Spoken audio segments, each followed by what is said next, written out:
ভ্রমণ গল্পে আজ আপনাদের দেখাবো কুমিল্লা জেলার ৫৫০ বছরের ইতিহাস ঐতিহ্য ধরে রাখা ধর্মসাগর দিঘি। ধর্মসাগর দিঘি বাংলাদেশের কুমিল্লা জেলার একটি ঐতিহ্যবাহী মানবসৃষ্ট জলাশয়। জলাধারটি ১৪৫৮ সালে ত্রিপুরা রাজ্যের রাজা ধর্মমাণিক্য প্রথম খনন করেছিলেন। ধর্মসাগর দিঘির আয়তন ২৩.১৮ একর।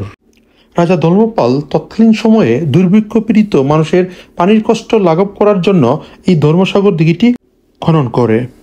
তারই নাম অনুসারে এই দিঘিটির নামকরণ করা হয় ধর্মসাগর দিঘি। এই দিঘিকে কুমিল্লার অক্সিজেন বলা হয়। প্রতিদিন বিকালবেলা এই দিঘির পাড়ে শত শত ভ্রমণকারীর আগমন ঘটে। এই দিঘিকে বাংলাদেশ নগর জল ঐতিহ্যের প্রাচীনতম নিদর্শন হিসেবে বিবেচনা করা হয়।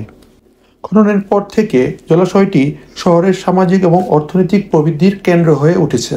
দিঘির পশ্চিম পাড় ঘেঁষে রয়েছে চলমান হাঁটার রাস্তা, যা কুমিল্লা শহরের একমাত্র খোলা জায়গা। আমাদের জাতীয় কবি কাজী নজরুল ইসলাম যখন কুমিল্লা ভ্রমণে আসলে শচীন দেববর্মনের সাথে যে সকল জায়গায় সময় কাটাতেন তার মধ্যে ধর্মসাগর দিঘি এবং তার আশেপাশের এলাকা অন্যতম। এই ধর্মসাগর দিঘি নিয়ে ছড়িয়ে রয়েছে অনেক উপকথা। আপনারা যারা কুমিল্লা ভ্রমণে আসবেন বা কুমিল্লা শহরটি দেখতে আসবেন তখন অবশ্যই ধর্মসাগর দিঘিটি ঘুরে যাবেন। পরন্ত বিকেলবেলা এখানে বসে সময় কাটাতে সময়টাও আপনাদের অবশ্যই ভালো কাটবে, কারণ বিকেলবেলা এখানে প্রচুর মানুষ আসে সময় কাটানোর জন্য। প্রতিদিন বিকেলবেলা এই রাস্তা দিয়ে প্রচুর মানুষ জগিং করতে আসে এবং হাঁটতে আসে।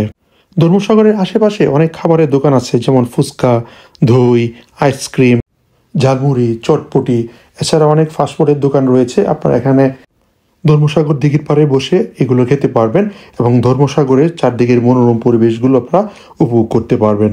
অনেক ভালো লাগবে। ধর্মসাগর দিঘির পাড়েই আমাদের জাতীয় কবি কাজী নজরুল ইসলামের নামে ইনস্টিটিউট রয়েছে। দেশের এমন হিস্টোরিক্যাল প্লেসের ভিডিওগুলো দেখার জন্য আমার পেজ এবং আমার ইউটিউব চ্যানেলের পাশে থাকুন।